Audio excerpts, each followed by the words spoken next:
God's chosen leader.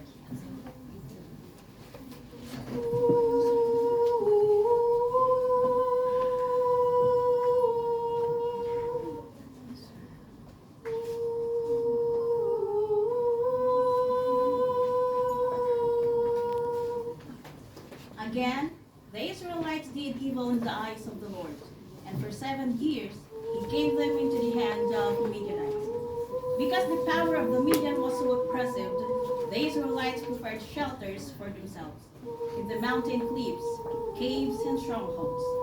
Whenever the Israelites planted their crops, the Midianites, Amalekites, and other eastern people invaded the country. They camped on the land and ruined the crops all the way to Gaza, and did not spare a living thing for Israelites, neither sheep, nor cattle, nor donkeys. They came up with their livestock, and their tents came like a swarm of locusts. It was impossible to count them and their camels. They invaded the land to ravage it. The Midian impoverished Israelites, and they cried out to the Lord for help. When the Israelites cried to the Lord because of Midian, he sent them a prophet who said, "This is what the Lord of God of Israel says. I brought you up out of Egypt, out of the land of slavery. I snatched you from the power of Egypt and from the hand of your all oppressors. I drove them out before you and gave you their land. I said to you, I am the Lord your God. Do not worship other gods of Amorites, in whose land you live, but you have not listened to me." The angel of the Lord came and sat down under the oak in Ophrah that belonged to Joash the Abiezrite, where his son Gideon was thrust to it by the winepress to hide it from the Midianites. When the angel of the Lord appeared to Gideon, he said, "The Lord is with you, mighty warrior." Oh my Lord, if the Lord is with us, why didn't this all befallen us? And where be all his miracles which our fathers told us of, saying, did not the Lord bring us up from Egypt? But now the Lord hath forsaken us and delivered us into the hands of Midianites.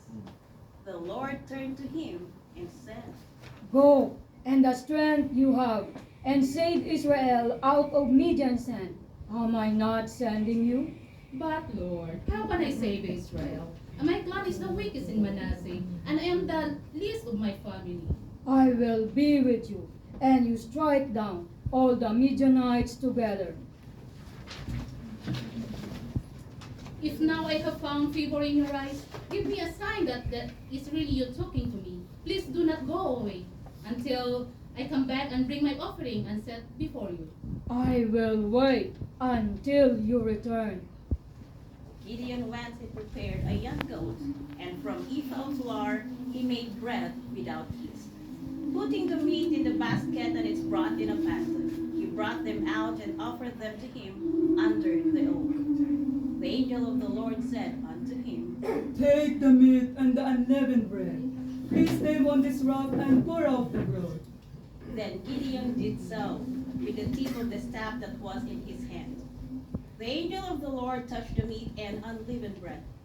Fire frayed from the rock, consuming the meat and the bread. The angel of the Lord disappeared. When Gideon realized it was the angel of the Lord, he exclaimed, Ah, sovereign Lord, I seen the angel of the Lord face to face. But the Lord said unto him, Peace, do not be afraid. You are not going to die. So Gideon built an altar to the Lord there and called it, The Lord is Peace. To this day it stands in Ophrah of Abiezrites. That same night the Lord said to him, Take the second bull from your father's herd, the one 7 years old. Tear down your father's altar to Baal, and cut down the Asherah pole beside it. Then build a proper kind of altar to the Lord your God on the top of this height, using the wood of the Asherah pole that you cut down. Offer the second bull as a burnt offering. So Gideon took 10 of his servants and did as the Lord told him. But because he was afraid of his family and the men of the town, he did it at night rather in daytime. In the morning, when the men of the town got up, there was Baal demolished with the Asherah pole beside it, cut down and second bull to be sacrificed on the built altar. They asked each other. Who did this? When they carefully investigated, they were told, Gideon, son of Joash, did it. the man of the town demanded of Joash. Bring out your son. He must die, because he has broken down Baal's altar and cut down the Asherah pole beside it. But Joash replied to the hostile crowd around him. Are you going to plead Baal because you are trying to save him? Whoever fights for him shall be put to death by morning. If Baal really a god, he can defend himself when someone breaks down his altar. So that day they called Gideon Jerubbaal, Let saying, Baal pleads against him. because he broke down Baal's altar.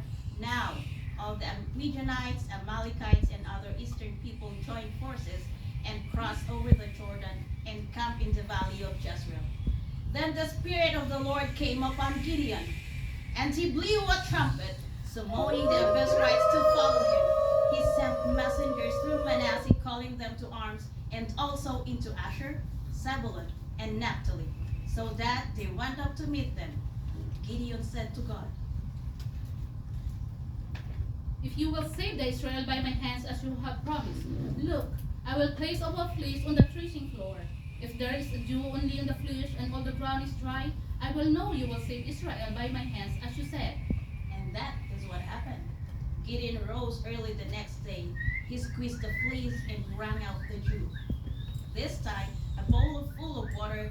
Then Gideon said to God, Do not be angry with me. Let me just one more request. Allow me one more test with the fleece. This time, make the fleece dry and the ground covered with dew. That night God did so. Only the fleece was dry, and all the ground was covered with dew.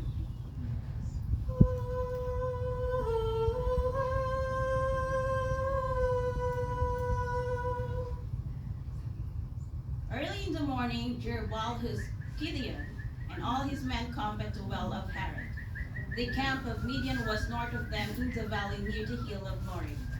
The Lord said to Gideon, The people that are with thee are too many for me to give the Midianites into their hands, lest Israel vaunt themselves against me, saying, My own hands hath saved me. Announce now to the people, anyone who trembles with fear may turn back and leave Mount Gilead. So 22,000 men left, while 10,000 remained. But the Lord said to Gideon, There are still too many men. Take them down to the water, and I will sift them for you there. If I say, This one shall go with you, he shall go. But if I say, This one shall not go with you, he shall not go. So Gideon took the man down to the water. The Lord told him, Separate those who lap the water with their tongues like a dog laps from those who kneel down to drink. 300 men lapped with their hands to their mouths. All the rest got down on their knees to drink. And the Lord said to Gideon, With the 300 men that lapped, I will save you and give the Midianites into your hands. Let all the other men go to each own place.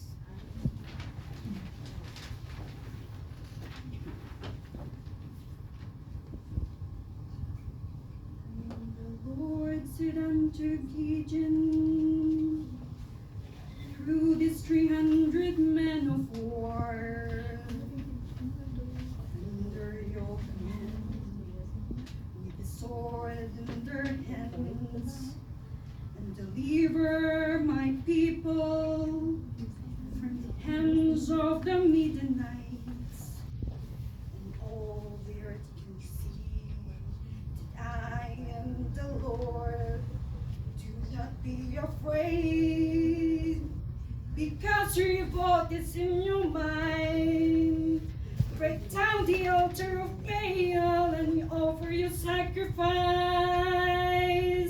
With a sword and a jar in their hands, and a cry of war in their hearts, that night they went to fight the Midianites. By the sword of the Lord they flee, by the sword of Gideon they die, by the sound of war they all were put to fight. 'Cause my revolt is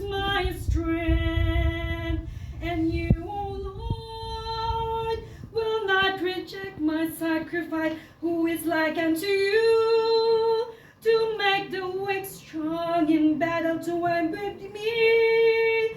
How can I am overcome? Singing to the Lord, singing to the Lord, 'cause he overcame. Take away my shame, singing to the Lord, singing to the Lord, 'cause he overcame. Take away my shame, God my revolt.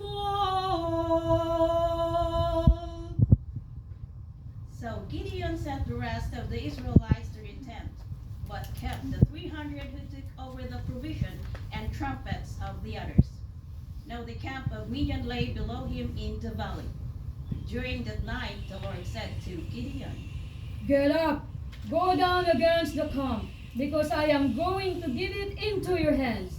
If you are afraid to attack, go down to the camp with your servant Purah, and listen to what they are saying. Afterward, you will be encouraged to attack the camp. So he and Purah his servants went down to the outpost of the camp. The Midianites, the Amalekites, and all the other eastern people had settled in the valley thick as locusts. Their camels could no more be counted than the sand on the seashore. Gideon arrived just as a man was telling a friend his dream. I had a dream. A round loaf of barley bread came tumbling into the Midianites' camp. It struck the tent with such force that the tent overturned and collapsed. This can be nothing other than the sword of Gideon, son of Joash the Israelites. God has given the Midianites and the whole camp into his hands. When Gideon heard the dream and its interpretation, he worshipped God. He returned to the camp of Israel and called out, Get up! The Lord has given the Midianites into your hands. Dividing the 300 men into 3 companies, he placed trumpets and empty jars in the hands, all of them with torches inside. Watch me. Follow my lead. When I get into the edge of the camp, do exactly as I do. When I and the whole war with me blow our trumpets, from them all around the camp, blow yours and shout, for the Lord and for Gideon. Gideon and the 100 men with him reached the edge of the camp at the beginning of the middle watch, and they were newly set to watch. They blew their trumpets and broke the jars that were in their hands.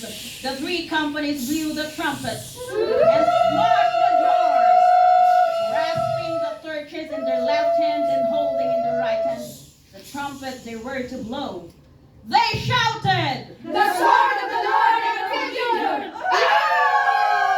While each man held his position around the camp, all the Midianites ran crying out as they fled.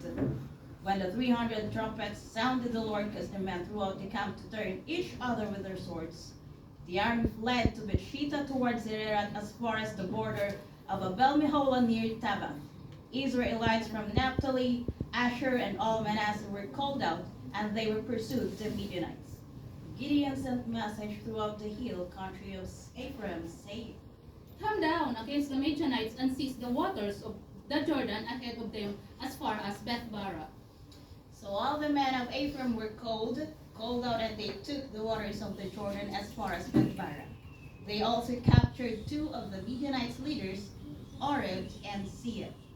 They killed Oreb at the rock of Oreb and Seab at the winepress of Seab. They pursued the Midianites and brought the heads of Oreb and Seab to Gideon, who was by the Jordan.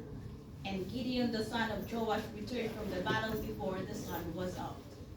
Then the men of Israel said unto Gideon, Roll thou over us, both thou and thy son, and thy son's sons also, for thou hast delivered us from the hand of Gideon. But Gideon said, I will not roll over you, neither shall my son roll over you. The Lord shall rule over you.